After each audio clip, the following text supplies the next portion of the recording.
अस्सलाम वालेकुम फ्रेंड्स, यहाँ पर हम लोग बना रहे हैं नेक का डिज़ाइन। बहुत ही सिंपल, इजी और दिखने में बहुत प्यारा है। हम लोग अगर अपने लॉन कॉटन के सूट सिलाई करें, उसमें ये वाला डिज़ाइन बनाए तो पहनने में बहुत ज़्यादा प्यारा लगेगा और काफ़ी आसान है।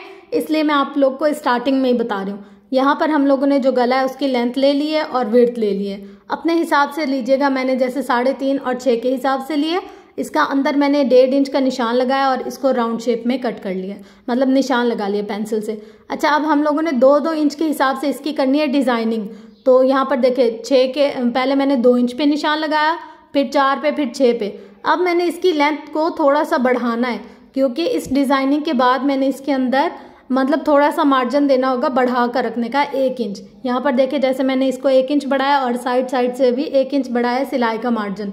और जो गला हम लोगों ने निशान लगाया था जैसे 3.5 और 6, उसके साथ भी हम लोगों ने 1 इंच बढ़ाना है। और यहाँ दरमियान में देखें, हम लोगों ने 1 इंच ही कपड़ा रखा है। चिप्स बुकरम का पीस जो है ना, उसको 1 इंच ही रखा है।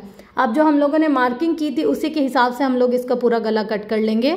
यहाँ पर जितना हम लोगों ने एक्स्ट्रा रखा होगा ना, उसके साथ हम लोगों ने कट करना है। अच्छा, अब हम लोग आ गए यहाँ से जो एक्स्ट्रा पीस था ना चिप्स बुकरम का, उसको कट करना है। जब हम ऐसा नहीं करते तो हमारा गला थोड़ा सा ऊपर नीचे हो जाता है। अब जहाँ जहाँ हम लोगों ने राउंड मार्किंग की थी वहाँ पर भी हम लोग इसको कट कर लेंगे, क्योंकि हमने इसके अंदर बनाना है डिज़ाइन। तो अगर ये कट नहीं करेंगे तो हमारा डिज़ाइन कैसे बनेगा। बस नोकों का आप लोगों ने ज़रूर ख्याल करना है। सबसे ज़्यादा जो मसला आता है ना, इसके कॉर्नर्स में आता है। कभी कॉर्नर्स नीट नहीं होते, कभी उनमें गिरा बन रही होती है, तो उस चीज़ का ख्याल रखना है। अब हम लोगों ने इसके अंदर जो चिप्स बुकरम का पीस लगाना है ना, उसकी हम लोग मेजरमेंट करते हैं। ऐसे रैंडम आपने नहीं लेना। आपने क्या करना है, जो आपका यानी कि गला कट किया हुआ है ना, इसको लेना है, डबल करना है, इसके ऊपर रखना है। जैसे अब ये हमारे पास अंदर का गला कट किया हुआ है, इसके बाद 1 इंच का हम लोगों ने मार्जिन रखा, उस हिसाब से हमने इस पर लगा लिया निशान। तो जितनी हमारी नेक की लेंथ है उसी हिसाब से हम लोगों ने रख लिया है। एक्स्ट्रा जो पीस हम लोगों ने अटैच किया था ना, उसका भी मार्जिन रखा है। देखिए, अब हम लोगों ने इसको खोल कर यहाँ पर सेट करना है। हम लोगों ने सिलाई के बाद भी ऐसे ही सेट करना है, जब सिलाई करेंगे तब भी हमने ऐसे ही सेट करना है। यहाँ पर हम लोगों ने शलवार के फैब्रिक पर गले को पेस्ट कर लिया है, ठीक है। और जो एक्स्ट्रा पीस था ना हमारा, उसको भी एक साइड पर पेस्ट कर लिया, इसके साथ पेस्ट नहीं करना। अब यहाँ पर आधा इंच कपड़ा छोड़कर, यानी कि सिलाई का मार्जिन आधा इंच छोड़कर हम लोगों ने सिलाई करना है। और जो इसके अंदर के कट्स है ना, यहाँ पर भी हम लोगों ने निशान लगाना है। सबसे पहले मैंने इसके दरमियान की क्रीज बना ली, और यहाँ पर दरमियान की क्रीज बनाने के बाद जब हम इसका गले की पलटावा रखकर जैसे फिनिशिंग की सिलाई करेंगे ना, तो ये जो अंदर राउंड है ना, यहाँ पर कट लाजमी लगाएंगे। अगर नहीं लगाएंगे ना तो हमारे पूरे कपड़े में खिंचाव आएगा। तो ये एक हल्का सा कट लगाने से हमारा कपड़ा बैठ जाएगा और इसमें खूबसूरती और फिनिशिंग आएगी। दरमियान की क्रीज हमारे पास बनी हुई है। अब हम लोगों ने इस पर जो लेस लगानी है ना, वो कैसे लगानी है। ऐसे लेस डायरेक्ट रख कर लगानी नहीं है, हल्के से इसके अंदर कट डालने हैं। देखिए, इस तरीके से हमने इसके अंदर हल्के से कट लगाने हैं। जब हम इसके अंदर छोटे से कट लगाएंगे ना, उसके बाद क्या होगा कि राउंड होता है, राउंड में आप ऐसे रख कर सिलाई नहीं चला सकते। जब आप कट लगाएंगे तो वो आपके हिसाब से मोल्ड और फोल्ड होती जाएगी लेकिन अगर आप कट नहीं लगाएंगे ना, आप कहेंगे ऐसे ही हम लोग रख कर लगाते, तो हल्की सी ना इसके अंदर क्या गिरे या ऐसे थोड़ा मोटा सा या खिंचाव, फिनिशिंग खत्म हो जाएगी इसकी। उसके बाद हम लोगों ने इसको बाहर की तरफ रखना है, यानी कि जहाँ हम लोगों ने एक्स्ट्रा कपड़ा रखा था ना, हम लोगों ने लेस को भी वहाँ रखना है। अंदर की तरफ मत लाइएगा, क्योंकि जब हम पलटेंगे ना तो ये बाहर की तरफ जाएगा। अच्छा, आजकल मैं बहुत सारे लोगों को देख रही होती हूँ कि वो जब नेक का डिज़ाइन बनाते हैं कुछ ऐसे, उसमें गिलू और इल्फी, UHU, पता नहीं क्या लगाते हैं। अब वो हर किसी का अपना तरीका है, कोई किसी भी तरीके से लगाए, मगर हम लोगों को जो प्रोफेशनल सिलाई करने वाले हैं, अव्वल तो इतनी कोई सिलाई देता नहीं है। ज़्यादा से ज़्यादा सूट की देंगे 300 से 500। अब अगर हम ग्लू ले ग्लू स्टिक, एक हमारी 35-40 रुपए की आती है।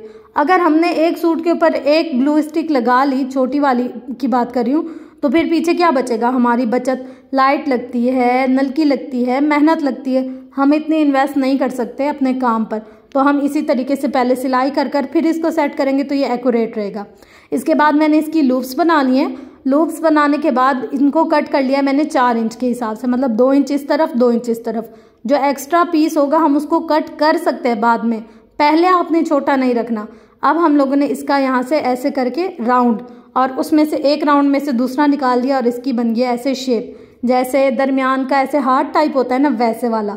देखिए एक दफ़ा फिर आपको बनाकर दिखाती हूँ। दोनों को डबल कर लिया और एक के डबल को एक के अंदर से गुजार कर वापस निकाल लिया।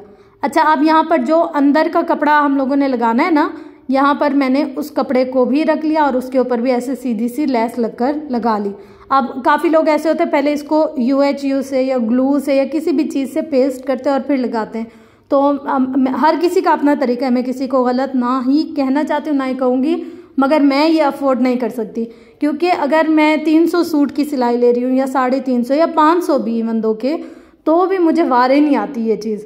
अच्छा, इसके बाद हम लोगों ने 2-2 इंच पर, देखें आप पेंसिल से निशान लगाए हुए ना, जहाँ जहाँ हम लोगों ने पेंसिल से निशान लगाए हुए हैं वहाँ वहाँ हम लोगों ने अपना ये जो डिज़ाइन बनाया था ना लूप्स का, डिफरेंट मल्टी कलर के कपड़े के साथ, उसको उसके साथ अटैच कर दिया। यहाँ पर देखें ऐसे अब बराबर बराबर रखना है, ऐसे नहीं एक ऊपर जा रहा है दूसरा नीचे आ रहा है, एक साइड पे जा रहा है दूसरा दूसरी साइड पर जा रहा है, नहीं, जहाँ आप लोगों ने एक डिज़ाइन बनाया सेम वहीं पर आपने दूसरा डिज़ाइन बनाना है और हम लोगों ने इसको सिलाई करते जाना है। हम लोगों ने सारा काम सिलाई सिलाई सिलाई सिलाई से करना है। कुछ चीज़ें ऐसी होती है जिसमें गिलू की बहुत ज़्यादा ज़रूरत होती भी है, तो अशद ज़रूरत के वक्त हम इस्तेमाल कर सकते हैं, लेकिन ये अब ज़्यादा ट्रेंडिंग में आया, बहुत पहले ऐसा नहीं था। हम लोगों ने जब सीखा या हम लोग पिछले कोई 17-18 साल से सिलाई कर रहे हैं, तब तो ऐसा नहीं था। मतलब मैं तो 10 साल की थी तब से सिलाई करने लगे हूँ, तो तब से तो हम लोग ऐसे मशीन में रखते थे और सिलाइयाँ पक्की ऐसे करते थे। देखें हमारे यहाँ पर नेक की जो सिलाई है लेस की, वो गुम सिलाई के साथ है,